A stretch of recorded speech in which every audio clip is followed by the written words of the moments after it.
Welcome back to the Investor Shed Podcast. I'm Nick Beveridge here with Jeremy Kitchen and RD Means. Good morning. Top of the morning. How's everybody doing today? We're doing pretty good. Good. I'm going to speak for RD. We're feeling great. We're actually not going to let him talk. We're just going to assume what he's saying. Feeling fantastic. Good. Yeah. Went on a run this morning. You guys did. I didn't. Went on a long run yesterday. 13, 14 miles, something like that. I mean, some of it was walking. A lot of it was walking. It was my fault. I'm trying a new diet, and it's not working out. Diet doesn't let you run? It's keto, so I ran out of energy. He ran out of carbs, Jeremy. Yeah. Something that your dad would never tolerate. And that's why I never do keto. I never run out of carbs. Yeah. I'm always full. Carbs are important according to Walter White. Remember that episode? I don't. It's carbon. Everything's carbon. And carbon. well, it's the same thing. Carbs, carbon. Yeah. Carbon. You know, the trees love carbon dioxide. Nick needs to go back to school, I think. No, trees love carbon dioxide. That's how plants live. You know, the two people listening are already like, this guy's an idiot. I'm out. No, they agree with me, especially if they just finished second grade. Well, we've got RD Means back on the podcast, so we're excited to talk with him again. RD, last time we talked, we had a little bit of microphone interruption, so it wasn't the best quality. So we're just going to get you back on and just have another genuine discussion about life. Excellent. Yeah. And then we get to share a microphone. So and then we get to share a microphone. We get to be really intimate today. Yeah. It's really cool. So we're still trying to figure out the 3-microphone setup. If anybody has any tips and tricks on that, let us know for sure. Yeah, we have all the equipment for multiple mics, and we have multiple mics. We just can't figure out. Yeah, I run a media company, and this two. just baffles me. I'm like, I don't know what any of this is. I have no idea what this is. We're doing what's in the instructions, and it still won't work. Well, Artie, if anyone hasn't listened to your last episode, kind of bring us up to speed. First off, what got you started in real estate? What was your first deal like? And let's kind of just start going down that rabbit hole, if that's okay. Yeah, absolutely. So got into real estate when I was 11, inherited some money, bought a piece of property on a lake, and then saw the value of that and slowly just kind of continued on into the real estate deep waters. Cool, okay. Yeah. So you bought a piece of property at 11, and I remember the story from last time because when I was 11, Nick and I talked about this. What were we doing at 11 years old? I would imagine we were a couple of things. Mm-hmm. I think, was Metal Gear Solid 2 out? It might have been. We were playing PlayStation, and we were riding our bikes to Big Lots. And we also rode our bikes to the Post Falls Library quite a bit to play Yahoo Pool. We did. Because the internet was kind of cool. You get the free internet there. Yeah. So we were doing a lot of different things at 11 years old, but you bought a piece of property at 11, correct? Correct. Dive into that for us if you don't mind. Like, did you want to buy a piece of property? Absolutely, yeah. I really thought that property and land it was on a lake. It was in the woods. I enjoyed the woods. I enjoyed the lake. So it just seemed like a simple thing. It seemed like a good deal at the time. It was an okay deal, but it wasn't as good. Location matters when you're looking at real estate. This was deeded, but it was on tribal land. And so while we were able to use it a bunch and enjoy it, it never actually really appreciated nearly as much as everything around. Literally across the street, the same amount of land was more than triple the price by the time I sold my property compared to my property. Just kind of, it still did fine, but it got 40, 50% more, something like that. So, and when you say it seemed like a good deal, and again, at 11 years old, how are you analyzing deals? Like, what made you think it was a good deal? Really, I liked the fact that it had a lake. I thought it would be cool to have a lake. Yeah, that makes sense. Okay, Yeah. So when you're analyzing this again, if anyone's analyzing real estate nowadays, of course they're looking at what you can do with the property, what it's zoned for, and everything. And you just thought oh, it's got a lake, looks pretty cool. Let's go. Exactly right. I love it. Yeah. How much did you buy it for? I should have looked this up. The last time I didn't look it up, and this time I still didn't. It was tried to somewhere quiz you when we between gave you time to. $80,000. Maybe it could have been, in between up to 90, but I think it was about 80-something thousand bucks. Did you pay cash for that? Paid cash. Okay. How'd you get that cash? Got the cash from Gramps. He gave it to me in inheritance. So, Okay, yeah. Silver spoon. Yeah. Hey, it doesn't matter if you guys got a silver spoon or not. The fact is, you still did the thing. You do the thing. Oh, I always do the thing. Right. Okay. Yeah. So you bought a piece of property. How long did you hold that for? Held that until 2004 when I found another piece of property that I wanted. We had a paintball field on that property. eventually got shut down because of zoning issues. Once again, paying attention. I went to the county. They told me, you can do this, fine, no problem, on the property that I owned, because I got into paintball. I thought, this is great, this is perfect. But they eventually changed the zoning on me, but I didn't know that at the time. Long story short, ended up having to go buy a different piece of property, and so I sold that, I think in 2004. Gotcha. Yeah. How much do you sell for? Do you remember? I think it was 120,000, or it could have been 140 though. Okay. I don't know. And so you made a little bit of money on this, right? A little bit of money, yeah. Okay. Did you have to pay any taxes on that? You know what? I don't know. Because I think if I'm you're bad 11, with taxes. I mean, if you're 11, right, you're taxed way different than if you're taxed as an adult. So I wasn't sure if you were tax exempt at that point. Oh, I sold it. I wasn't 11 at that point. I would have been, what, 25 Gotcha. Okay. or something like that, Sure. 24? Yeah. Well, then they try you as an adult. Right. I did have to pay, I think, something on the taxes, but it wasn't an incredible amount. Sure. You did, so that's the another thing you have to realize is transaction costs. On that particular piece of property, there was because on native land, you had an excise tax as well that you paid, and I think it was 1.7% or something like that on that as well. So there was a bunch of fees. When I actually got done with all the realtors, all the taxes, all the fees, it wasn't that much money. It was basically just like an inflation hedge, a very small inflation hedge. Very cool. Nick, Yeah. you want to chime in on that? Yeah, I feel like no, we're ignoring you over here because we're both looking at the microphone this way. No, that's okay. Yeah, no, I'm just listening. Yeah. No, I think that's, you said exactly right. Like you invested in something like in real estate. We really push for like rental properties, stuff that's going to produce cash flow. But you just put your property in some land, and I know you did a lot with it, did paintballs and all that stuff. But when you eventually sold the land, you got all your money back, right. which is cool. It's kind of like, it's different from if you just put your money in savings when you were 11 and then you pulled it out when you were 25. The purchasing power value, I'm sure, would have been, 80,000 versus 125 at the time, something like that. So I mean, you would have lost almost $40,000 worth of purchasing power just by having that money sit in savings for that amount of time, if that makes sense, due to inflation. Yeah, it does make sense. It was hard though, because if I would have, and once again, it's all the would haves, right? Mm-hmm. Life is all about would haves. You look back and you say, if I would have just put it in low index mutual funds, or if I would have bought a house, or if I would have bought across the street, or if I would have, it would have been so much better. Yeah, but it still afforded me the next step in my life. Right. And I think we look at these would haves as a society like, oh, I would have done this and I would have done this. But like, you did do this and this brought you here, right? So the fact that you did these things still catapulted you into a different place to where you were, correct? Correct. Right. And I bought another piece of property after this. I bought 30 acres over in Arlington for $175. So I had to bring some money to the table. No, actually, I got a loan for that, actually. Nice. I got a loan, but I had to put down 50%.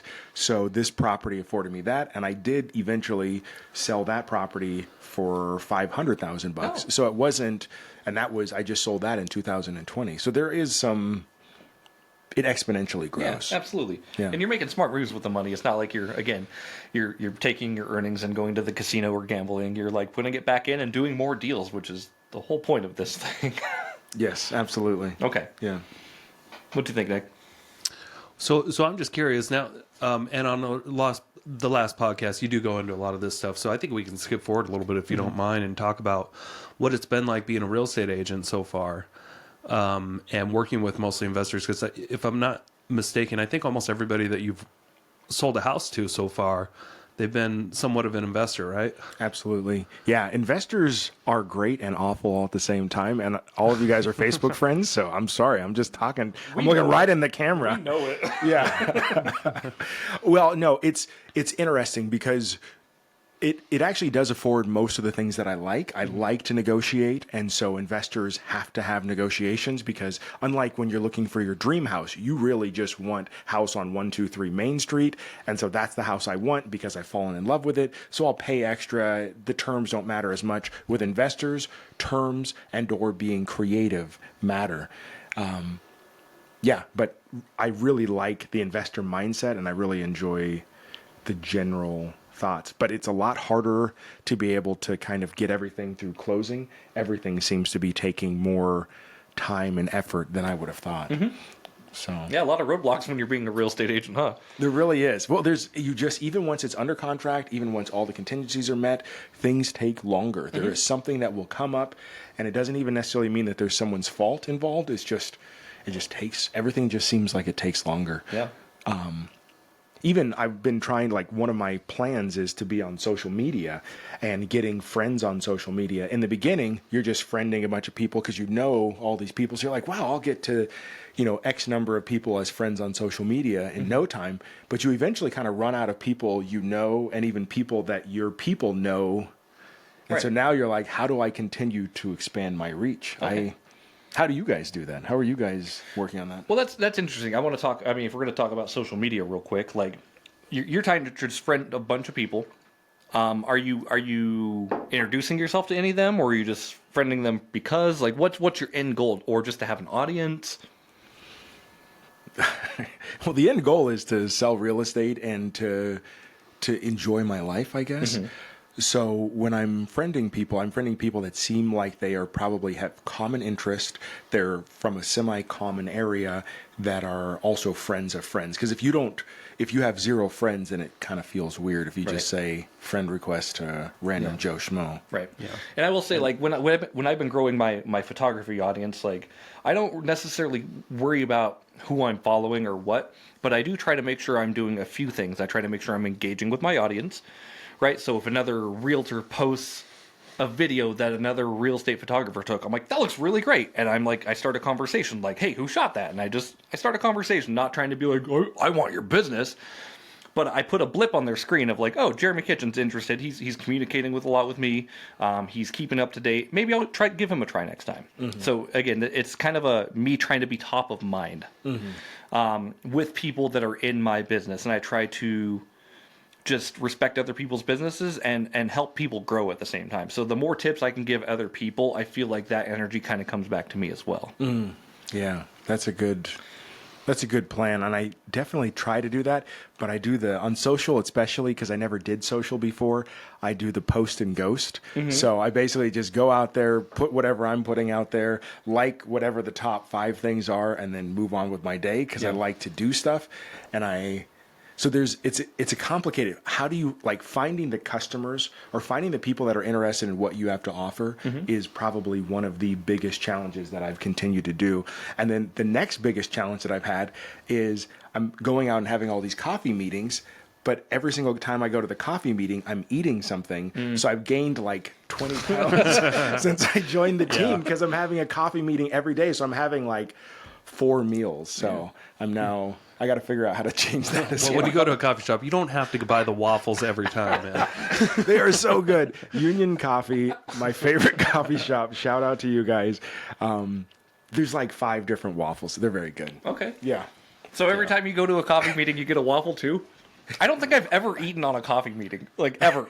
Yeah, I barely ever do. I share, I buy it because most people haven't had it, and it's very tasty. Nick has had it. The first time we met, I took him to my favorite place. You're totally right. Okay, now I'm just remembering this. I know we had this discussion earlier, but yeah, the first time no, it was the second time we met, third time we met face to face, but where we sat down and had an intentional meeting about real estate.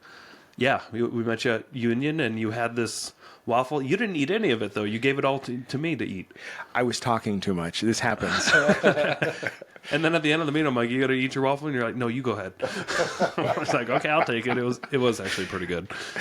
I am a crack dealer. Giving them the first taste for free, the next one. Yeah. It's the good thing. I will tell you the reason why I eat when I go to these things is I'm less likely to talk too much because I then put something in my mouth, and then I'm now at least trying to be intentional. And when you're talking to somebody, I find myself incredibly fascinating. And so then if I'm talking to the next person, they're also fascinating. And I actually am fascinated by them, but you can't stop because you're just... So if you have coffee, I'll drink that coffee in 10 seconds. And now I got extra juice from the caffeine, and now it's on compared to if I'm eating. Now the question for you is because, like, if you and I were sitting at a breakfast table, right, and you were just eating waffles in front of me, that makes me think that you're not paying attention to me at the same time. So maybe you eating is actually deferring them from thinking you're listening to them.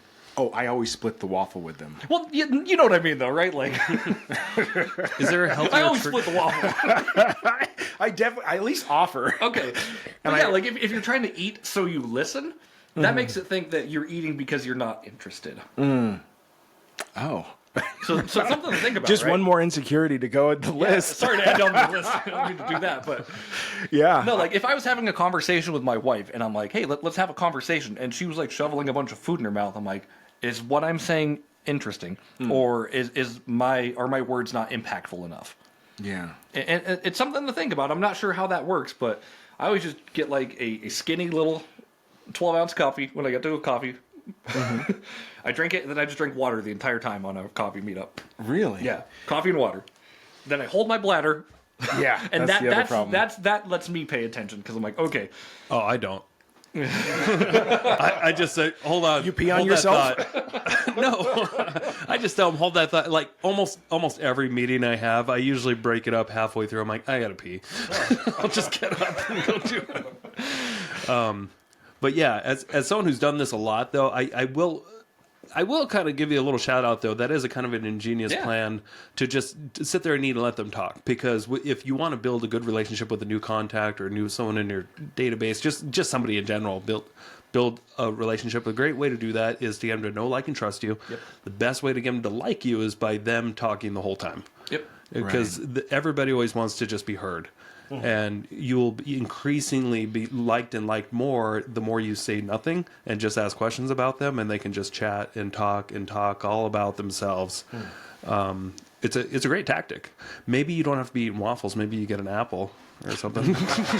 So part of my new thing to lose the weight and all of that is to go keto and then to do fasting. So I'm fasting during the day.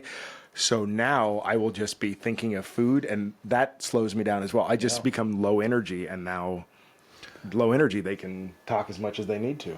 I would still get a coffee. You still get a coffee? So, but yeah, I probably should. get a decaf at least. Dude, I hate decaf. Don't fake it. No. I hate decaf. Do you guys regularly have decaf? Yeah. Not regular. Okay. I have a bunch of the K-Cups, and I bought them for at night. So that if I wanted to have them at night, but I forgot to use them the last 3 months or so. Now I just have caffeine again at night. It's fine. So normally what happens is like it's 7 p.m. at my house. I want to make a pot of coffee. Sam's like, can you make decaf? And I'm like, hey, quick commercial break here. Thank you so much for listening to this podcast. I really do appreciate it. If you want to give back, let me help you buy a house, or I can help you sell a house. It's the only way I make money when I'm not investing in real estate. I don't make money on this podcast or the events I do, but I do make money only when I help people buy and sell houses. So if you're looking for your next investment and you're here in North Idaho, I want to help you personally. If you are not in North Idaho, I can still help you out. I have a vast network of referral partners all across the country, and I can find the right real estate investor savvy agent for you so you don't have to. It doesn't cost you a thing. Thank you for your support. Back to the show. I will settle for decaf. Yes. Yeah. So like it's more of like a let me help you to help me type of thing. And then I just load it full of sugar. You still get the taste. Loaded. 7 scoops of hot chocolate. Okay, gotcha. Because every time I've had decaf, I feel like there's some, I don't know what the difference is, but I feel like there's some sort of difference in there, and it doesn't taste as good. I feel like it's it doesn't more, taste as good. Okay. It's not as good. Okay, that's what I thought. Yeah, so. People who drink it are wrong, but I drink it to be wrong so I can stop a fight with my wife. Okay, I understand. They've done that. Yeah, no, like we drink a lot of coffee, and that's okay. It's good. Yeah. So, go ahead. No, I have nothing. Well, I was just curious. So, you've been an agent now for going on 4 months, 5 months. Started in November, so it's February. So yeah, I guess that's. Oh, it's March. Yeah, you're right. Yeah. Oh man. What have been a couple of the biggest misnomers or whatever about being a real estate agent that you've come to live with, or that are shocking to you, if any? The timeline on deals definitely matters. Knowing when you're actually the next deal is even coming, or what the next thing that's going to change something, feels almost impossible to know. We have every week we have meetups, or not meetups, we have a meeting to be able to go through my goals. I do that with Joe, the other partner in the team, and just like, we're going to do these 5 things or something like that. I'm used to very regularly being able to put something in and then get something out. So I do this thing and then this thing pops out. And so I know this is a direct correlation to that thing. It's very easy to get a shiny object syndrome and very easy to kind of flip-flop around because you don't really know what's actually working and what's not. Yeah. And life also just gets in your way. Life is like, you also feel regularly like you're not doing anything, because I'll have 5 coffee meetups. I'll usually have 2 or 3 nighttime meetups with some group or something like that. And so I'm like, wow, how did my day, but you spent, in between the driving and all of the actual meetups, you've spent 20 or 30 hours worth of time out and about in the world trying to do real estate.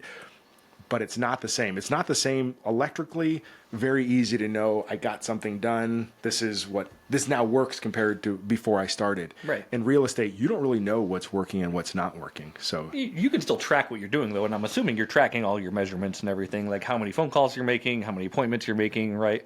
And Nick said this before on the podcast, too. Like, you start seeing those results in 3 to 6 months. Is that correct, Nick? 6 to 18 months. 6 to 18 months. sometimes Oh, yeah. is when you actually see the result. Right. That's been my experience, and that's most people. I think most people will see if they're going after just regular buyers. We go after investors, which can take a little bit longer sometimes. But I think most agents usually see the fruits of their labor around 6 months after, and so that means too, if they've been working really hard the last couple of months, and then they're having deals, but then 6 months prior to that they were slacking off. Sometimes they can have these little low moments, even though they've been working for the last couple of months, just because like this change just keeps following. There's this vicious cycle out there. So what we try to do on our team is like avoid the cycles by having those every month meetups that we have to go to, and we have to kind of network with people, because eventually those people will start working with us as long as we're consistent about following up with them. And what you'll find, like in the electrical business, you do a job, you get paid. Yeah. And it's very simple. And very rarely do they pay you again after you're done with the job, a month later. But with real estate, you do a job, you don't get paid. You do a job, you don't get paid. You do a job, you don't get paid. You do a job, you don't get paid. You do a job, and then a job that you did 4 months ago, you realize never going to get paid because they're working with somebody else now. But you keep doing this job, and then all of a sudden, oh, I got paid. All of a sudden, oh, I got paid. You keep doing the job, you don't get paid. You keep doing the job. Right. And then after a couple years goes by, all of a sudden, I'm not doing a job. All of a sudden, I get paid for something. Not doing a job, I'm getting paid. I do a job, I don't get paid. I do a job, but all of a sudden, you're getting paid more, after a few years in this business. And if you're doing something consistent in the background, you're almost always getting paid a little bit more than what you're putting out there sometimes. Yeah. That's been my experience. But you still got to have something that you're consistently providing value to people. That part never goes away. I think the value is totally there. And I also got a little bit spoiled because so early on, I had so many people just say immediately, yes, I did no job. And they said, yes, let's buy this. Yes, let's buy this. Yes, let's buy this.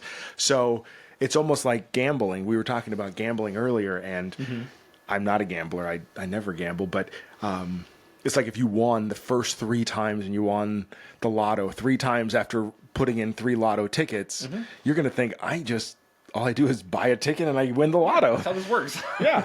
So I think that perseverance is definitely one of the things, and one of the things I'm continuing to try to keep in my mindset. The thing that I definitely will say, though, it's still way more enjoyable than almost anything else I've ever done. Especially for work, assuming that this is actually work, it regularly feels not like work. It regularly feels just like hanging out. This feels like just hanging out. It definitely feels like we're in the investor shed sharing a microphone. Right. So it's just hanging out. But we're also just hanging out. We're just hanging out, but it does And this add is part value. of your work, This is part of my work. which is kind of wild. Well, we were talking earlier. One of the things that we started talking about for you was you're doing the hard money, and some of that has changed. Yeah. And you were saying some of your people kind of have decided to do different things, and then Nick was like, "We should save that for the podcast," which is very smart. Yeah. But what's going on with your hard money stuff? It's nothing. I mean, like, first of all, like, still lending, still accepting new people who are looking for a hard money lender, of course. Just, sometimes our lenders, they dip in and out of the business, and we kind of take that ebb and the flow. And there's always someone else we can find to get you a deal, of course. That's what Nick and I do. We just broker the deals for you. But we try to find you the best rates and the best people to do it. So I think with economies changing and times changing, people kind of, like I said, go in and out of the business a little bit. They ride the wave. We're not really lending right now. Hey, we got a lot of money to lend. What our plan wasn't working. We're trying something else. It's a constant change, of course, as most businesses are. So nothing really changing crazy about it. But And if you're out there and you got a big pile of cash that you'd like to lend on, but you have no idea how to do hard money lending, but you want bigger returns, feel free to reach out to us. Yeah. What Jeremy and I kind of specialize in is like we'll do the due diligence that a lender should be doing. So we'll make sure that a property actually, try to figure out what is it worth, what could it be worth, about how much money is it going to take to be worth that, how much skin in the game is the borrower going to bring, how much experience does that borrower have, and we try to bring all that on a silver platter to a lender saying, hey, we've done all this research. Yeah. Is this something you're interested in or not? yes or no, yes or no, and we start moving down the line. You don't have to do any research. All the research is done. You can look at everything here. Yeah. If that makes sense. Yeah. That's a great explanation. It's interesting looking at the hard money and seeing some of the deals that people are doing with hard money and how they do it. Another thing that I watched a lot of your guys' content in the past, and I didn't really understand was cross-collateralization and how often that's a part of it. So are you guys able to speak a little bit on that whole process? Because I thought that was really ingenious when people have locked equity as well without doing... I'll let Nick speak on this, but I will say, like, I think if you have other properties, other investment properties specifically, it's a great way to come with hard money for a minimal down payment, or come in and, just negotiate better terms when you have better equity in a thing. It shows that you're willing to give a little skin in the game, and my lenders love that. But Nick can kind of, like I said, speak on that a little bit more. Yeah, I'll try to keep it really simple. So let's say that you want to fix and flip a house, and you find a great deal, but you don't have all the cash for the acquisition or the renovation or both. But let's say you have a rental property, and that rental property, you owe $100,000 on it, and let's say it's worth $300,000 or $400,000 on it. Right. That means that you have $200,000 to $300,000 worth of equity there that you can kind of securitize this loan with extra collateral. So they wouldn't necessarily be giving a second loan. It'd be more as extra tied up collateral. So you can, let's say I want to fix and flip this house. I don't really have any free cash right now. Maybe I got 10 grand, but I know it's going to cost, $50,000 to do this renovation. The property costs 200 grand. But it should be worth about 300, and it should be worth 500 fixed up. That's a pretty common type of deal. Yeah. It's going to take about 6 to 12 months to do this whole project, to get it fixed up and resold. So somebody could essentially, let's say I got a little bit of operating money, like $10,000, and I also have this rental property that has a good amount of equity in it. So they could bring that to a hard money lender and most likely put that deal together that way. So they would put a first lien on the property that they're getting the loan on, the fixer-upper. And then that lender would put a second lien, it's called a cross-collateral lien, against the other property for a certain amount, let's say another 100 grand. And then they would have a very secure loan where if the borrower ever defaulted on this property that they're getting a loan on, if the lender had to take that property back in foreclosure, and most of the time with a lot of these deals, they're going to be just fine just taking the property back, because they're not going to really lose money most of the time if they have to take over the fix and flip and resell it, and they'll likely capture all their money back plus more. Right. But if for any reason it's still short, they still have a claim on that other property as additional collateral. So they could potentially force a sale, or just have this extra lien sitting out there that, hey, we lost an additional 20 grand on this. You can never really sell your rental unless we get paid off at one point, or maybe they can force a sale, or it's just additional collateral, so they're not out completely. If they are short money when they go back to default, or foreclose on that property if you just completely screw up or you screw your lender or yada yada. So it's very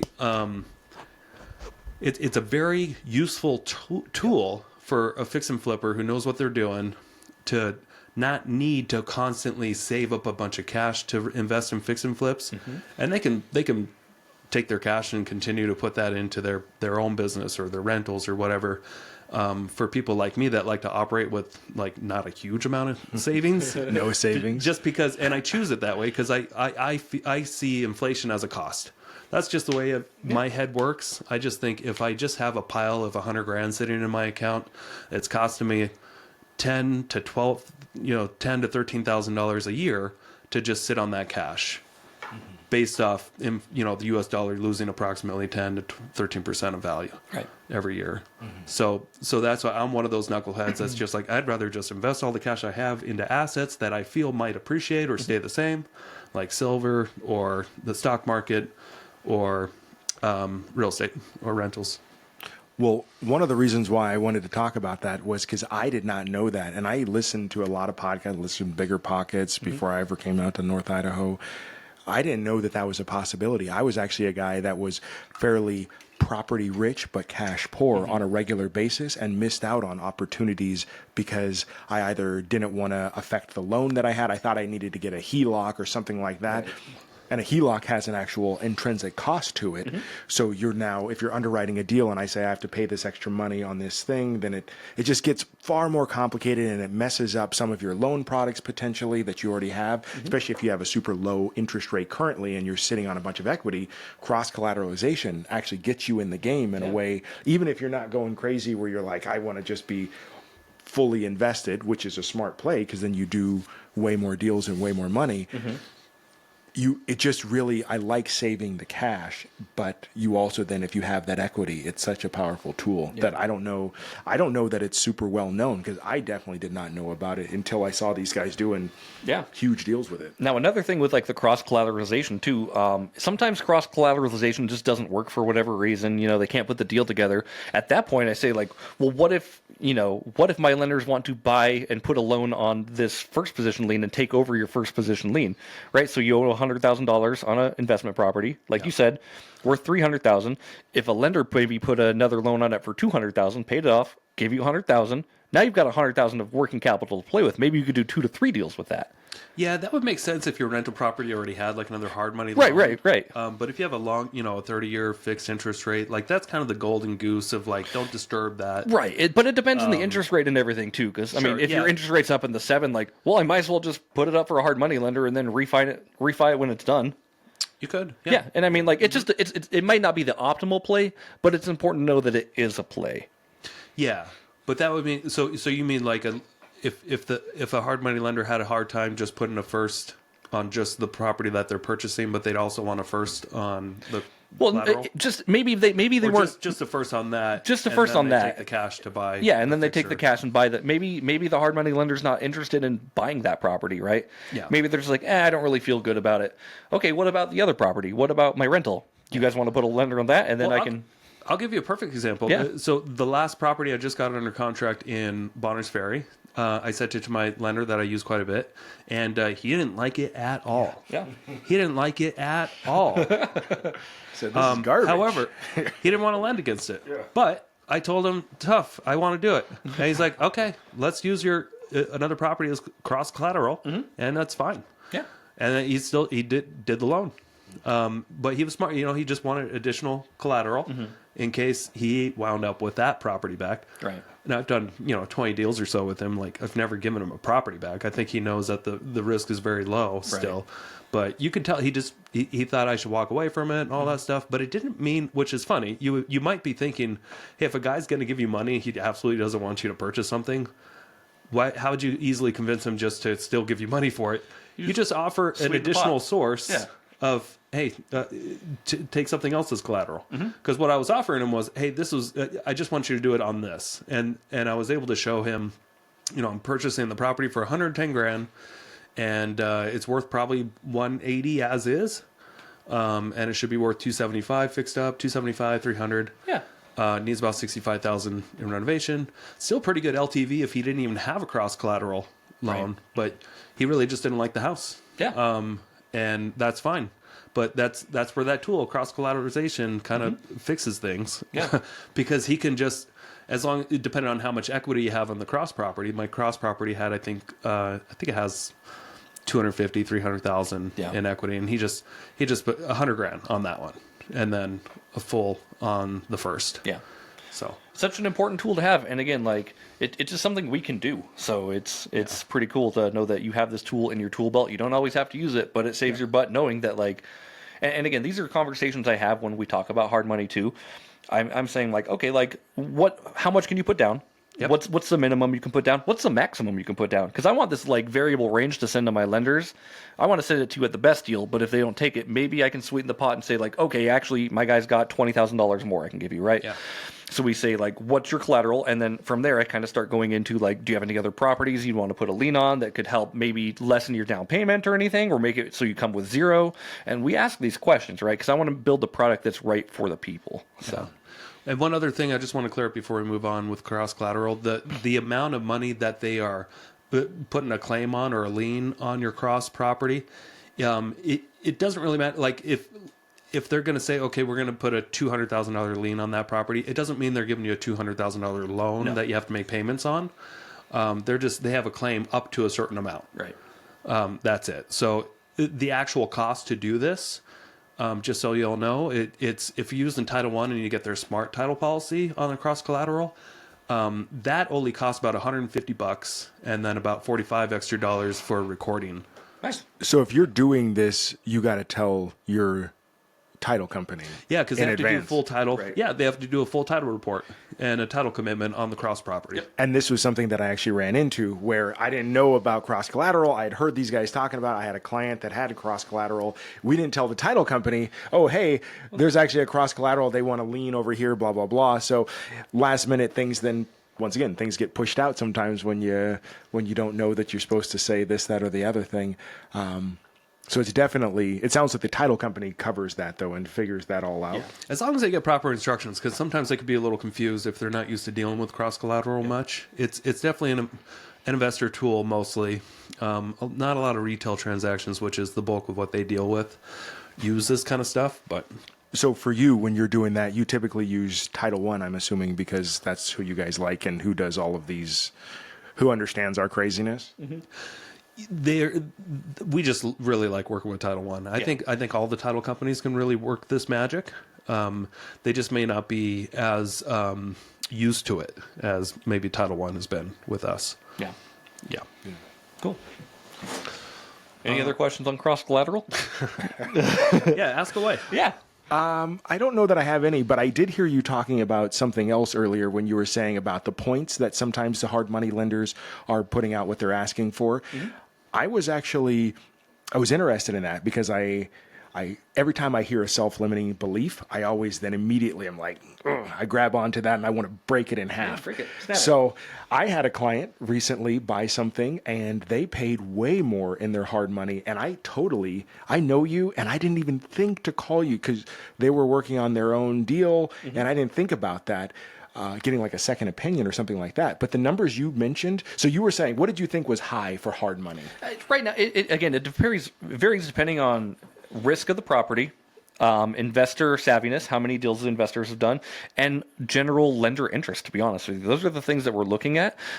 Typical ranges, I would say, go in between 3 and 5 right now, maybe 3 to 6, depending on if it's a higher... 3 to 6 what? 3 to 6 points for the property. Okay. Yeah.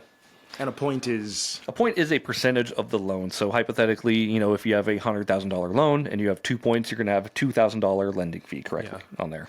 And if you're spending 4, 5, 6 points, you should be shopping it because that's quite excessive. If you're brand new to this and you're heavily leveraged, you can expect something like that probably just because you start becoming a bigger hassle and more work for these lenders that have to kind of keep an eye on you the whole project. Right.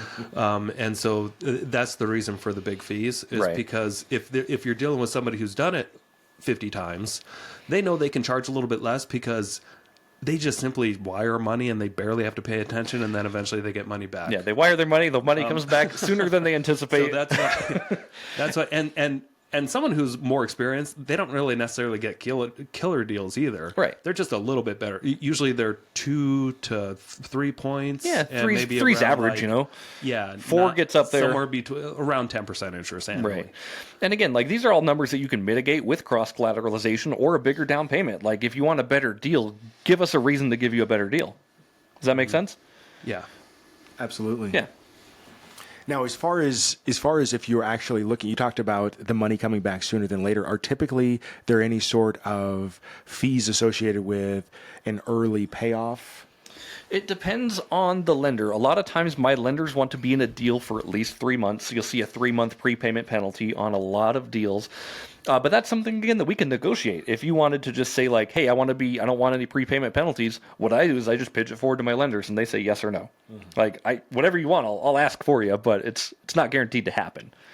And yeah, typically 3 months is kind of what lenders want because there is a cost to move this money, and there's a cost to have this money associated in this deal. So they want to make sure that they're paid at least the 3-month minimum. Yeah, which is different from a prepayment penalty. Okay. So there's an interest guarantee, and then there's a prepayment penalty. Yeah. Which is a prepayment penalty is something you got to watch out for because that's something that's going to be in addition to all the interest that you're paying. Right. An interest guarantee just means that, like, hey, which is like 3 months is common. Yeah. Like if a lender's taken all the work to research a deal, send their own money to a title company. Yeah. They don't want to get their money back in just, a month and only, they did all that for $1,200 or whatever. Right. Yeah, exactly. They want their money to at least make them, money for 3 months or so, which Right. is really common. Yeah. Like a 90-day interest guarantee or maybe up to 5-6 months sometimes isn't too bad either. Depends on the property, yeah. So, But a prepayment penalty is different. So just know that's an additional charge, not just an accruance over time. Mm-hmm. So if you flip a property really quick and you get it done in 2 months, maybe you might owe another month of interest, and that's an interest guarantee. right. And a lot of times my clients will be like, oh, I plan to be out of this deal in 1 month. I'm like, well, maybe we should look at a bridge loan instead of a hard money loan, right? And that's just something where we're looking at like, okay, you pay us back this money in 30 days, and you pay this amount fee. Ready, set, go. Mm-hmm. So we do options like that too, of course. Just I think people genuinely they want a lot for a little, of course, and that's our job to kind of come in and make it appeasing to the lenders. But a lot of times they're like, I'll only be in this deal for 30 days. I'm like, I've heard it before.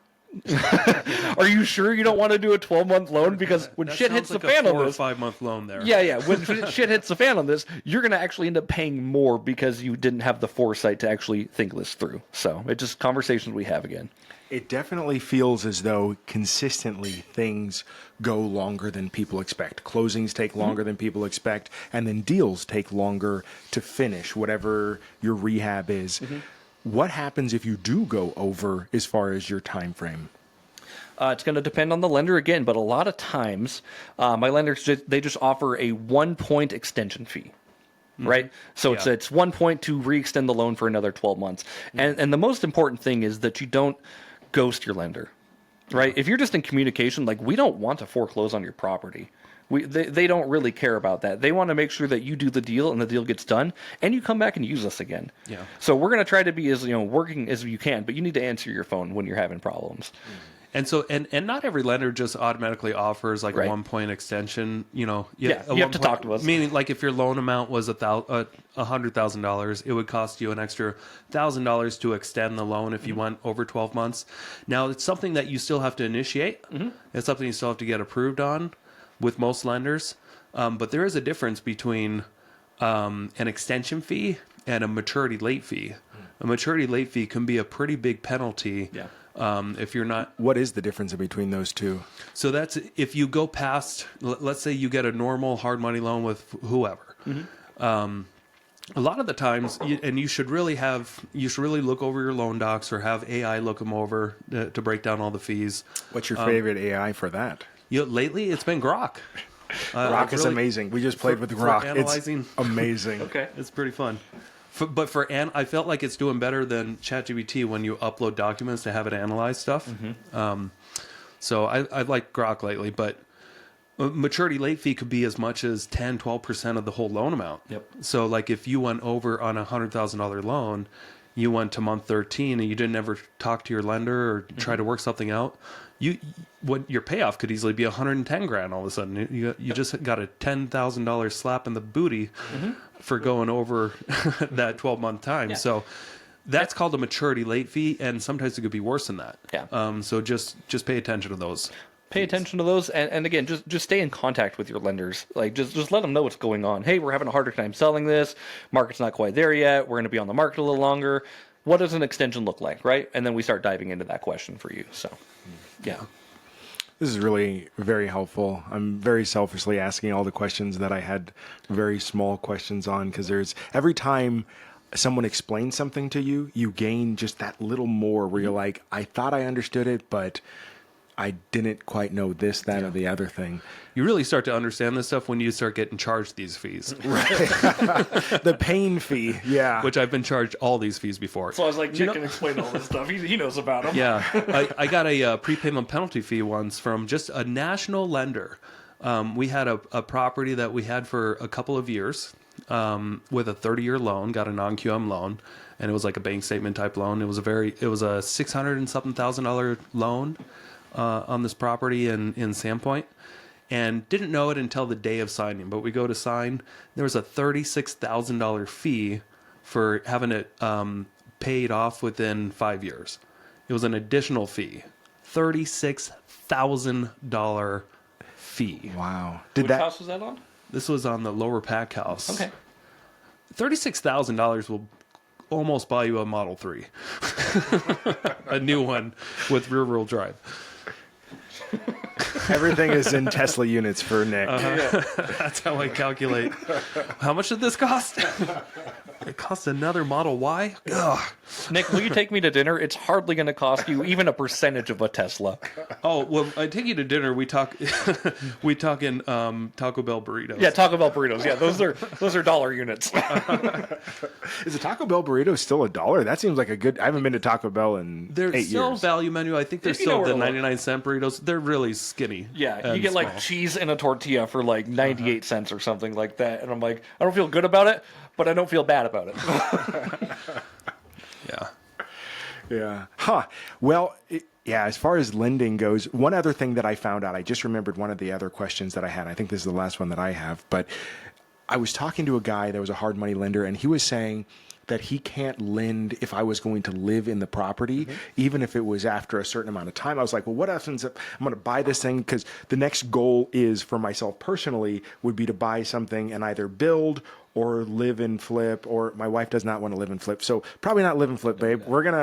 I promise you, we're not going to live and flip. We're going to flip it while we're not living in there. Wink, wink. But they were saying that you couldn't do that. There was some sort of rules associated with that, or what's going on with that? So basically what happens is Dodd-Frank, he grabs a big knife, and if you live in your house that a commercial lender is lending it to you, he comes and stabs you in the ankle bone. Dodd-Frank is 2 people, by the way. Well, whatever, Nick. No, but it's the Dodd-Frank Act is what it is, saying that like a commercial lender can't lend on a residential, because if you want to live in it, it becomes residential. Well, they just have to be licensed. They have to be licensed, yeah. And Yeah, a licensed mortgage broker. So we are like not Brett licensed. Shoemaker could do that. Right. Yeah, we We're cannot not- do that. We're not licensed lenders, and you don't need to be one in Idaho to lend on commercial real estate for commercial purposes. And when you're fixing and flipping a home, or you're buying a rental property, or anything that you're not residing in, it's perfectly fine for an unlicensed lender to lend you money on a commercial property. Yeah. And reading into Dodd-Frank a little bit too, like there are rules and exceptions where a private lender, so like if I wanted to lend on your personal primary property, I could do that out of my own funds. I don't want to do that. And the reason we don't want to do that, and the reason my people don't want to do that, is because, we don't want to end up kicking somebody out of their own home for a non-payment. That's not what we're doing. We're trying to help you make business decisions here. So if you need to live in it, what you're going to need to do is, we get you the loan for the land, we get you the loan for the build. Once everything's done, then you refi into to a residential loan. You're going to get a better interest rate when you do that anyway. It doesn't make sense, like long term, to do that. Yeah. On a hard money loan. It was mostly just for the live and flip portion of it, though, because my goal was potentially to because we're already living in a house hack, and if we were then to move into the other space, then we could just rent out that other one and save the extra now, money. here's what you can do. I can say, like, off the record, if you have a primary residence on file, We should rename this podcast Off the Record. off the record, Off the Record but like Real if Estate you Advice. have another place that you're living in, right? So you live in your house, and you are living in this flip, that's okay. Does that make sense? Like, we're not kicking you out of your house because you have a place to go. You're still working on it. They're not going to give you as much grief, but just don't tell me that when we're making the loan. Right. And that stuff I'll find out anyway, because they make me go by and drive by the properties. But, like, yeah, just make sure that you're kind of, being honest with your lenders is very important. Yeah. Because we're going to find out. Like, if you say, like, oh, there's no other liens on my property, you can cross-collateralize it, We go to title, and they're like, well, there's 6 other liens on this. I'm like, hey, Todd, remember how you said this? We found out. Yeah. Todd's a very specific name. Yeah, This sounds Todd. like Todd's getting called out. Watch me, Todd. God damn it, Todd. But yeah, no, like something like that where you have another property and you're living in it just because it's convenient and to get it done, that's fine. Does that make sense? Totally makes sense. Yeah, and that's, once again, music to my wife's ears, because she is done with eating dust. Yeah. Nobody wants to live in a live and flip anyway. It's like, it's super stressful. Okay, so I love living in a live and flip, because you literally will go to bed right after you're done working. Like, you take a shower and you go to bed. That's my perfect day. If you've left it all on the floor. Not everyone thinks like you, by the way. I mean, most live and flips, from what I understand, is like you work less because you're comfortable at the place. Oh, I've already moved my bed in. Like, let's have dinner here. Yes, at a certain point, you'll get to like the 90% point, and then there will be, that sheet of drywall over there or whatever. Absolutely. We'll get to the trim later. Yeah. Exactly. Bring in the trim is furniture. pointless. I'm going to say I'm not a big fan of trim. I know you got to have it, but I would love to just That's run how a you know bead of you're caulk. a tradesman. Because every tradesman's home I've ever been into, that if they've had any involvement in a remodel or building their home, there's never trim. Yep. Yeah.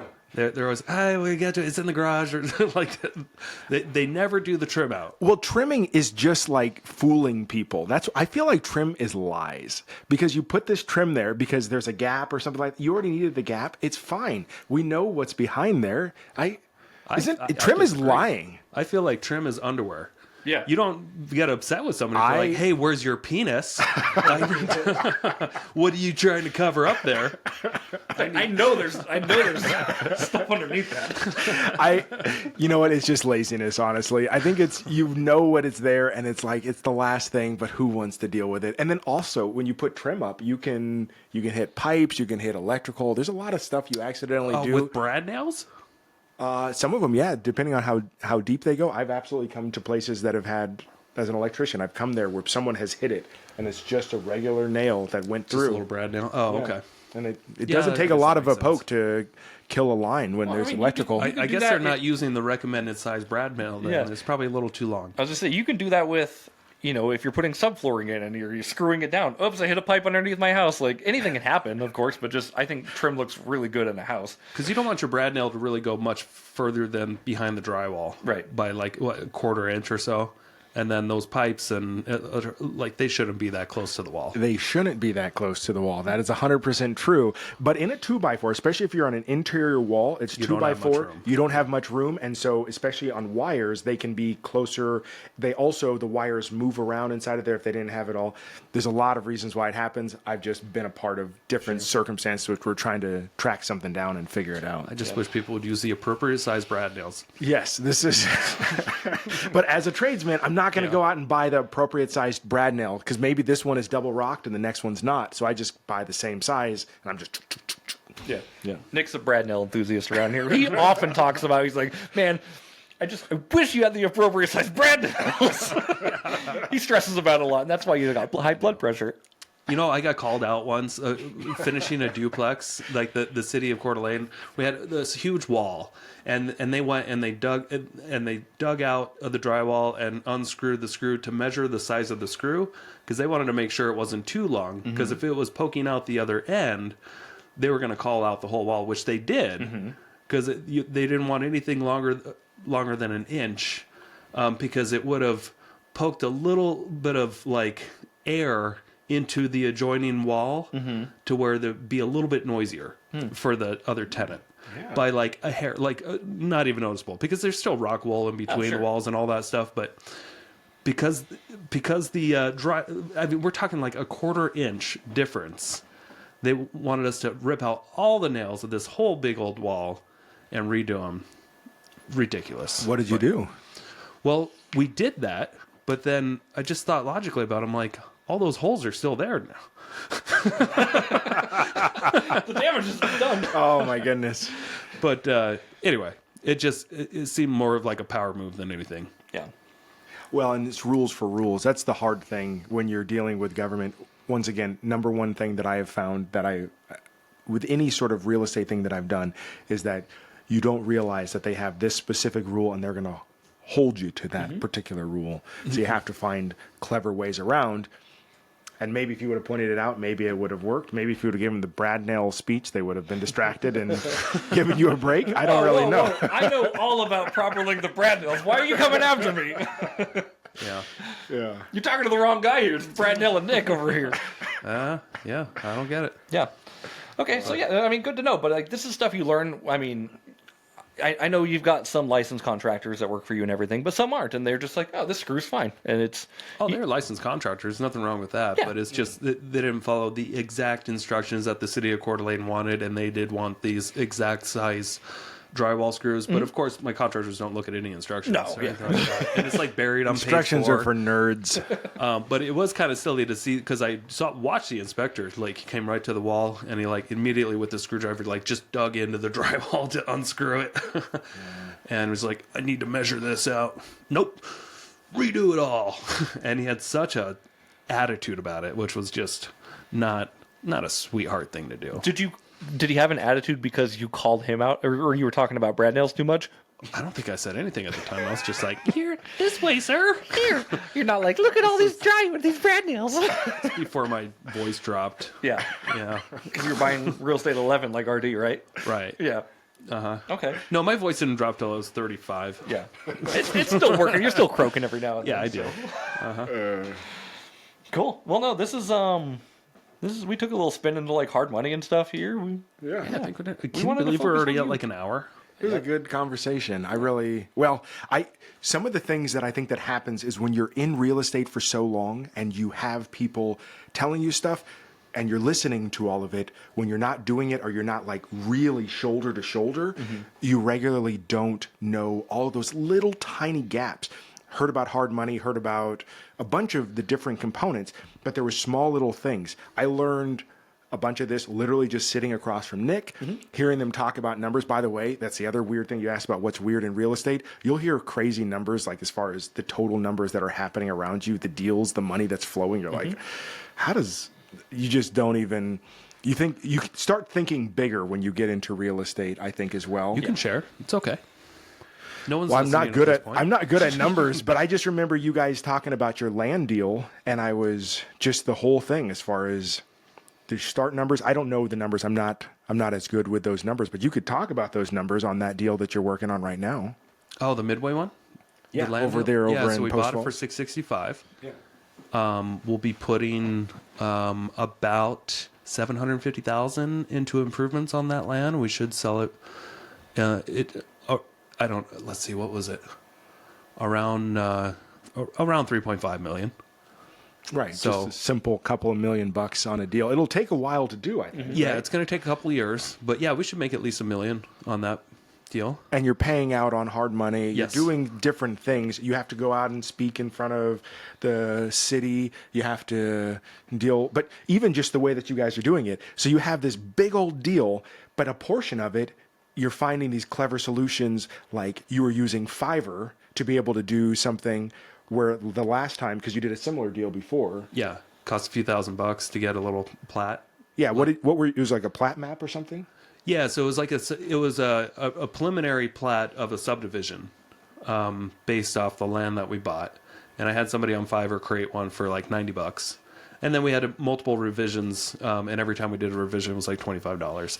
But if we went to a local engineer to draft all that up, at minimum $5,000 to start something like that, and then the revisions are a lot more than $25. Right. It's So just a little hack there. Now we're ultimately still going to use an engineer to draw up our preliminary plats and all that stuff. But it was just a great way to kind of jumpstart the actual application process with the city.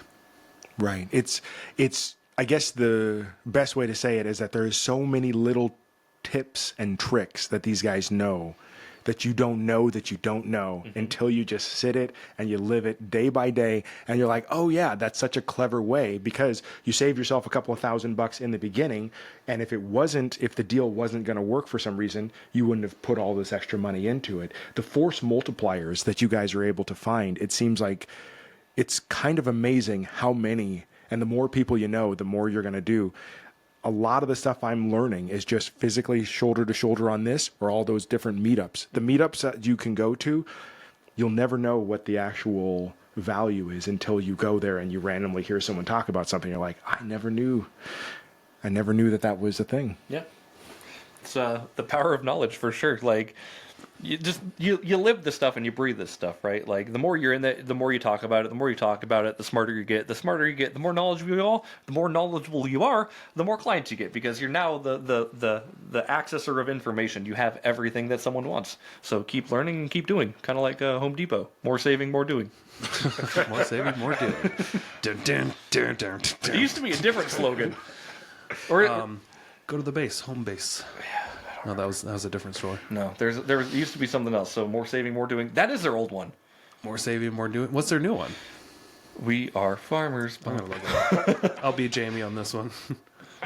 Yeah. I remember because I made a joke. I said, I'm going to put money in my high yield and then have sex with my wife. More saving, more doing. Get more done. How doers get more done. Yeah, yeah. How That doers makes get more sense. done. Yeah. Okay. That's the new one, ladies and gentlemen. In 2009, it was, you can do it, we can help, which was used since 03. Okay, they changed it to more savings, more doing. Yep, more saving. Man, more they doing. just rinse these out every few years. It works really well, because sometimes your marketing stops being optimal, stops being optimized. And if you're looking at the stuff, like we've actually tested these things, and wow, ad agencies are crazy how they figure this stuff out. Like, they get a bunch of people in the room, they're like, all right, we're going to give you 5 slogans. What do you want? Which one sounds the best? Yeah.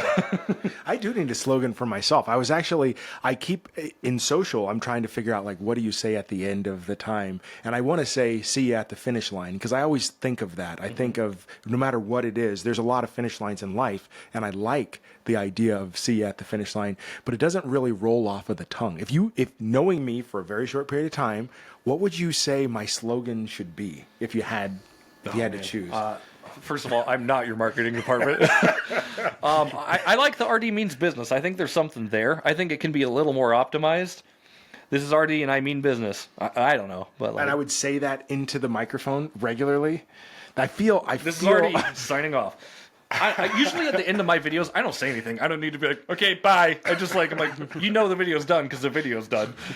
Yeah, I want to find a smoother way to end videos. I think that's one of the things I'm trying to figure out. Okay. One of my new goals. Now- If anyone has any ideas, put them in the comments. You're working on a smooth ending for your video. You need to assume that people are taking your video to the finish line. You need to hook them at the beginning. I'm RD and I mean business. And we're going to talk about blah, blah, blah. Okay, yeah, I could see that. Yeah, I don't know. Like, you want to hook them because they watch your content. People watch your content for a few reasons. They watch it because it's valuable. They watch it because you're personable. Or they watch it because they learn something about you. And this is part of my content program. I preach like 70% value, 20% self-talk, 10% selling. That's what your content should be. That's it. Just provide value, be authentic, and then sell a little bit. Let people know who you are, always, of course. But just find ways to provide value, and it'll start working. I feel like you have every right to start a video by saying, "Sup, bitches?" Nick does a lot. That definitely feels on brand for me. Yeah. Yeah. Anyway. Well, we actually, speaking of SUP, I know that we're probably winding down here, but we actually do have a new thing that we're doing. Did we actually figure out an official name? It's either What's Up North Idaho or Sup North Idaho or whatever. Maybe we can change it. I like SUP. I like SUP as well, but I don't know that necessarily fits the perfect demo. What is SUP North Idaho going to be? It's going to be a podcast where we are going to highlight local businesses here in the Coeur d'Alene area. Maybe Post Falls too. I want to go to Hayden. I just want to live in Hayden, yeah. But Hayden just kind of promoting local businesses and just sharing what we're interested in. Like our first one's going to be CW Wraps, and I don't know why, I just kind of find it fascinating to have a business where all you do is wrap things, signs or cars and that kind of stuff. And I would really just like to see how it works and like how they print stuff off, and want to see the machines and all that stuff. All the components. I need a wrap for my vehicle. Yeah. I'm definitely intending to wrap my vehicle with my face, and I say I sell real estate or something silly like that, because I do feel like that would be very cool. Yeah. Nick, remember Tim and Sam, their truck? Yeah. I think RD's face on a truck would look really good like that. The way that art is. I like when they went to go buy the van and then they just got a motorcycle instead and drove off together. No, that guy painted on their truck and he painted the dark circles in their eyes. He looks like a raccoon. It was pretty accurate. It's pretty good. Anyway, it's like cartoony, but like they do a really good job, and that's just the van they drive around in. It's pretty good. So I never thought about being defaced. That's actually like a rite of passage, I think, if you put yourself out there like that. Just don't do open mouth. Right? No open mouth in your advertising. Why not? Oh, because of the dicks. Yeah, the dick Right. guy. Yeah, you don't want the dicks. Well, cool. Well, I think we are getting to the point where we're winding down, of course. Artie, it's always great talking with you, of course. Where can people find out more about you, or if they want to follow up on your content that you don't have a slogan with, where should people go to find you? Right now, I'm basically exclusively on Facebook, so it's just my name, RD Means, on Facebook, and you should be able to easily find me. Alrighty. Cool. Well, thanks, everybody. Thanks for listening. We will see you next week. Bye-bye.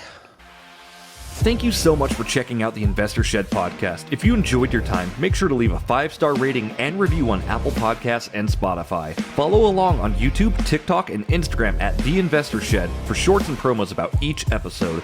Do you want to be a guest or know someone who has great real estate investing advice and stories? Reach out to us at theinvestorshed@gmail.com.